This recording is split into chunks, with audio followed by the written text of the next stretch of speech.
Just a little further upstream of Echuca, the Murray River divides into two branches and creates a large swampy group of islands. These islands are home to the extensive Barmah forest of river red gums, and it happens to be a great place to stop and while away some time. The Barmah has an extensive network of access tracks, many of which lead to great isolated camping spots. Chili's boiling. Okay, I'll take it off. These forests are riddled with smaller creeks which feed the Murray River. It seems amazing when you look at a creek like this to think that at one time it was teeming with fish and leeches. Now in 1855 an enterprising bloke came this way and decided to start harvesting both of them. His name was Joseph Rice. He later became known as Governor Rice around these parts.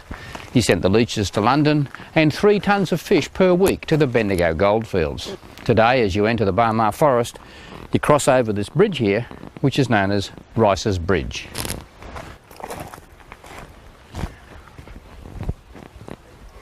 Since we expect to be camped here for several days, Carmen and I reckon it's a good opportunity to unpack the inflatable and do a little boating.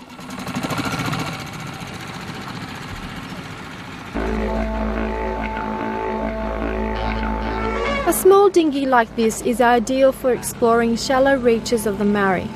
This section of the river is reputed to be teeming with fish, but we just came for a look.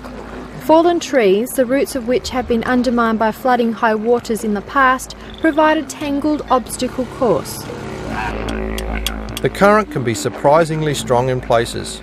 Glimpses of wildlife and the freedom of the empty river are invigorating.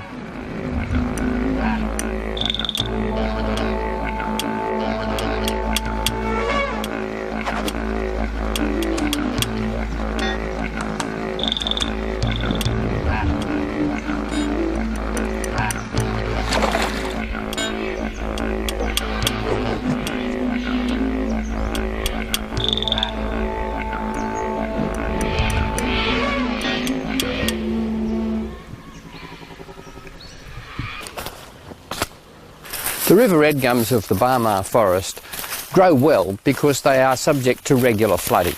In fact, you can see the flood line mark through the forest there at the base of all those trees. Many of the trees are in fact quite young. There aren't any really big ones left because they've all been milled years ago. Although there's the odd one, and they've been ring-barked. The ones that have been ring-barked were actually too big or had useless timber in them, so that's why they were killed off. By doing this, killed off those big trees, but it did allow the younger saplings to grow up and create a new forest.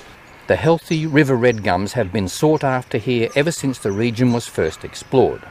The wood was used to fire the boilers of the paddle boats, and it was used to build substantial structures like the Echuca Wharf. Today it is still milled.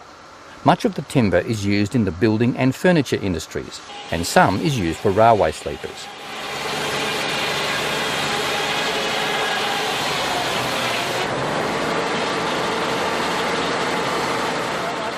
The great old river gums of the Barmah are a highly valued resource, almost as valued as Lorraine's cooking, speaking of which whets our appetite for another of her tasty offerings.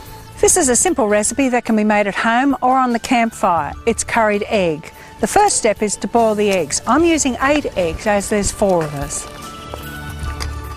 After they're boiled for 10 minutes, take them off and let them cool down. While the eggs are cooling, I'm preparing a curried sauce. First ingredients are 2 tablespoons of butter, which I need to melt. To the butter, add 2 level tablespoons of plain flour. Stir it round to combine it. Then return it to the heat for about a minute, but don't let it brown. Stir in a teaspoon of curry powder. Remove it from the heat. And then slowly add in 600 ml of milk, stirring to make sure it mixes in. Make sure you get all the lumps out. Return it to the heat and keep stirring until it's thickened. While the sauce is thickening, I'm peeling the eggs, slicing them up and then adding them to the curry. Carmen, can you bring me the sauce over and I'll add these eggs to it? Great, thanks. Just needs stirring the egg through, heating it up slightly just to warm the egg up. Yum. This was my favourite meal when I was a kid. It's ready to serve on hot buttered toast. You've done it again, Lorraine.